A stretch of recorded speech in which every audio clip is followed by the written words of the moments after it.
आरोपींना व्हिडिओ आणि रेकॉर्डिंग पाठवली की आरोपी आणि धनंजय मुंडेचं संभाषण आहे का?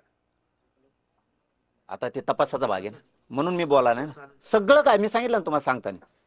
त्याच्याकडे मेसेज येत, किती डिलीट केले तर त्याचे CDR निघतात, त्याचे सगळे दुनिया निघती.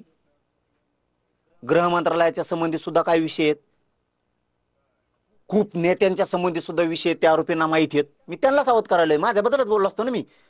माझं सारखं त्यांचं होऊ नये, पाहुण्या रावळ्याच्या हाताने कुणाच्या हाताने त्यांच्या, म्हणून सावध करायला. तुम्हाला चौकशी करायला रोग आलाय का नुसता? तुमच्याबद्दल माझ्याबद्दल नाही म्हणणार मी, लय खंबीर आहे म्हणून तर त्याचं नेटवर्क भेदलंय मी, छेदलंय पुरं. खंबीर आहे म्हणूनच छेदू शकलोय. त्याची काळजी नाही, त्याची काळजी नाही, त्याला बघतो मी, त्याची काळजी नाही. पाटील, प्रत्येक सभेत तुम्ही माझ्या जीविततेला धोका असल्याचं म्हणत होता, कुठेतरी पुसटची कल्पना होती तुम्हाला या गटाची? नाही नाही, ते वेगळे होते दुसरे. आणखी लय टोळ्या येऊ गेल्यात, लय जण दमून गेले. म्हणून तर हे शेवटचं सांगितलं मी, सुखी खा, कष्ट करा, कमवा, पैशाच्या नादात सुखी संसाराचं वाटोळं करू नका, इथून पुढे तरी शहाणे व्हा. म्हणूनच सांगायलं ना, मी खेटायची तयारी केलेली, मी तयारी केलेली, लक्षात ठेवा. आणि धनंजय मुंडे कुकू पुसून आलेल्या माणसाच्या नादी नसतं लागायचं. तुला चुकी ठिकाणी हात टाकलास, ध्यानात ठेव. पाटील, आताची 2 आरोपीला अटक केली, आणखी आरोपीला अटक करण्याची काही तुमची मागणी, पोलिसांशी काही बोलणं झालं, चर्चा झाली? सांगणार नाही, म्हणणार नाही. माहिती होती ती त्यांना सांगितले, असं असं काय आहे बघा. त्यांचं मुळात जाणं काम आहे. आमच्या कोर्टात म्हणजे जनतेच्या कोर्टात प्रतिष्ठित सगळ्या पक्षांच्या लोकांसमोर सत्य काय सगळ्याला माहिती. त्यामुळे मी टेन्शन घेत नाही. यांना जर माहित नसतं, 100 मध्ये लहान ताकद नाहीये. हे महाराष्ट्रात जेवढे पक्ष आहेत ना, त्याचे प्रमुख लोक आहेत. महाराष्ट्रात जेवढे पक्ष आहेत त्याचे प्रमुख लोक आहेत. कोणत्याच पक्षावाला म्हणू शकत नाही आमचा कोणीच नव्हता तिथं किंवा आम्हाला काय माहित नाही. सगळ्या पक्षातल्या प्रतिष्ठित हे 2 लोक तिथं होते, त्यांना सगळ्यांना माहिती. त्यामुळे उद्या हे सुटले काय, आले काय, मी काय म्हणणार नाही, धरले काय, खरं काय हे आम्हाला सगळ्यांना माहिती.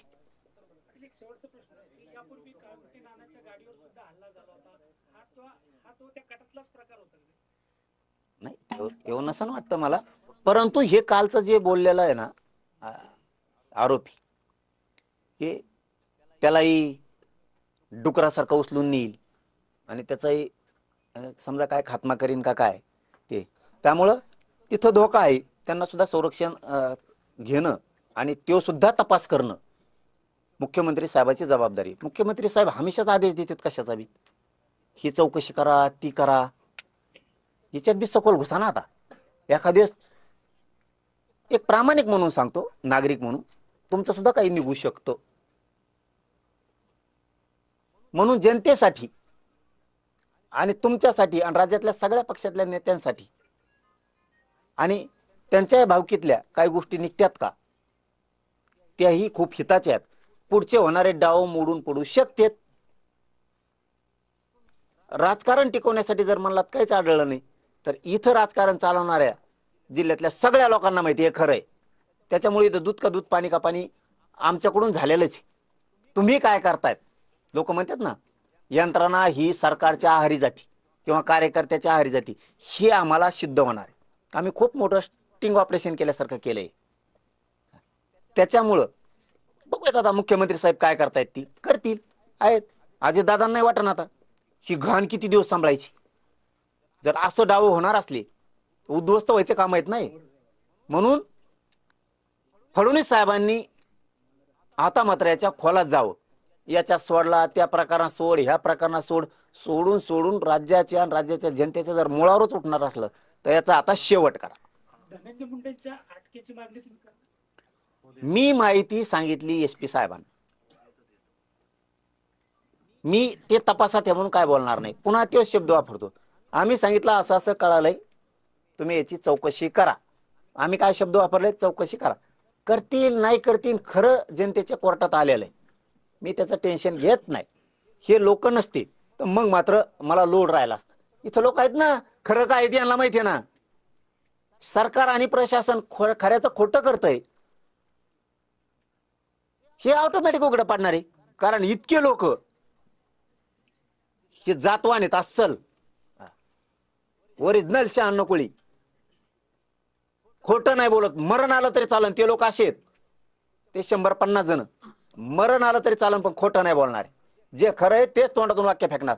मग आपल्या घरातला जरी माणूस असला तरी ते लोक असे आहेत, बीड जिल्ह्यातले जालना जिल्ह्यातले बोलवलेले, घरातला माणूस असला तरीही न खोटं बोलणारे लोक आहेत. आणि त्यांचे नाव ज्यावेळेस आम्ही सांगूत हे होते, त्यावेळेस अख्ख्या महाराष्ट्राला आणि बीड जिल्ह्याला जालना जिल्ह्याला पटन, हे लोक खोटं नाही बोलू शकत.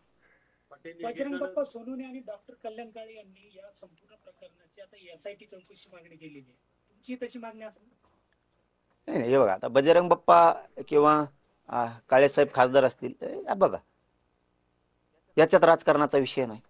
प्रत्येकाला वाटतं जर इतकी वाईट वेळ एखाद्यावरती आणणार असले तर ज्याच्या त्याच्या पद्धतीने जे ते मागणी करतायत, मागणी नको करू असं तर म्हणू शकत नाही, किंवा प्रत्येकाला तो अधिकार आहे. कारण जीवावर उठल्याच्या नंतर वेळ ही कोणावर पण येऊ शकते, कोणावर पण. आणि मग कोणावर पण वेळ येणार असली तर त्यांच्यावर वेळ आल्यावर आपण साथ नाही देणार, आपल्यावर वेळ आली तर ते नाही देणार. म्हणून सगळ्यांनीच सांगितलं मी, मराठा समाजाच्या संघटना असतील, स्वयंसेवक असतील, समन्वयक असतील, जे जे मराठ्यांचे पक्ष असतील किंवा मराठ्यांचे नेते असतील, यांनी खूप बारकाईने लक्ष घालणं गरजेचं आहे याच्यात, खूप. कारण माझ्यासारखी वेळ तुमच्यावर पण येऊ शकते. मी लय पुढचा आहे म्हणून मी मध्येच फासा टाकलाय. डुक्कर धराचा फासा आमच्या जवळ पण आहे. हा, उंदराला मोरकी घालणे कळतं का तुला? उंदराला मोरकी घालणे तुला नाही कळायचं बाळा, तू लय चूक केलेली. हा, आम्ही डुकराला सुद्धा फासा टाकतो, वरच्या पाखराच्या लांबूनच मुजितो.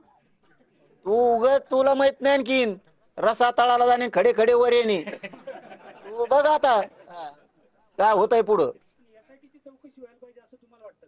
मी फक्त तेवढ्यावर ठाम. आमच्या कोर्टात जनतेच्या सत्य न्याय झालेला आहे. आम्ही फक्त सांगितलं असं असं कळालंय, चौकशी करा. प्रतिष्ठा प्रशासनाचे, गृह मंत्रालयाचे, पोलिसांचे ठेवायचे असले तर ते सत्याला जाणार, ठेवायचे नसतील तर जाणार नाही. आम्हाला माहित नसतं तर आम्ही काय म्हणलो असतो? आम्ही फक्त म्हणलो होतो असं असं कानावर आले आणि चौकशी करा. निघालो खोटं, खरं आम्हाला माहित नव्हतं. इथं सगळ्या लोकांना माहित. त्याच्यामुळे तुम्ही काय करणार आहेत याची महाराष्ट्र वाट बघणार आहे. पोलीस प्रशासन काय करतंय, गृह मंत्रालय काय करतंय याची लोक वाट बघणार आहे. चलो, धन्यवाद.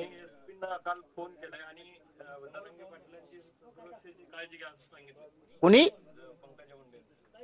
पंकजा मुंडेंनी काय सांगितलंय?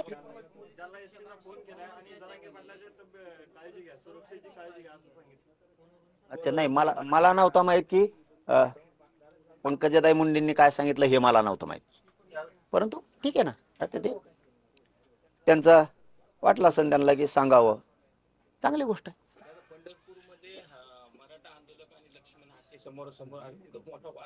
नाही नाही, असं काय, हे बघा, मी शांततेचं प्रत्येकाला आवाहन केलंय. मी तुम्हाला मोठं करतो, चांगलं करतो, थोडे दिवस दम धरायला लागत असतो. सैन्य आधी सुखी समाधानी बळकट झालं पाहिजे. आधी आरक्षणात जाऊ द्या, नोकऱ्या मिळू द्या, चांगले शिक्षण घेऊ द्या, जरा मजबूत समाजाचे लेकरं समाज होऊ द्या, आणि मग बेडानं काय बेडायचं. आणखीन आपल्याला मिळायचंय, त्यांना मिळालेलं आहे. आणि तुम्ही काय करता पोरो, हे असले बांडगे बुंडगे यांच्या पुढे आरडाता, आणि मग यांचं नाटकं फक्त संरक्षण लागायपुरते रे. तुमच्यामुळे घेण्याने संरक्षण लागत त्यांना. त्यामुळे गप राहा ना, आधी बळकट हो. ते बी कुठं जाणार नाहीत, आपल्याला कुठं जायचं नाही.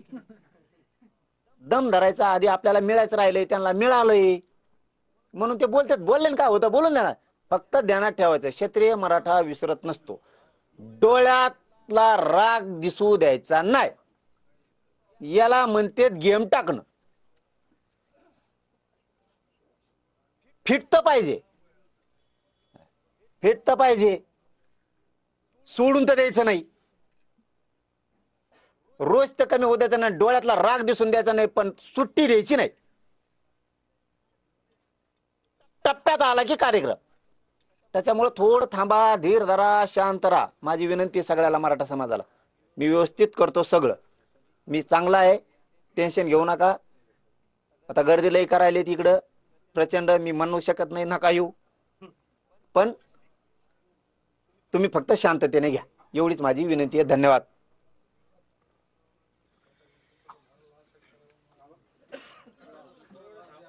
थोडं थांबून लोक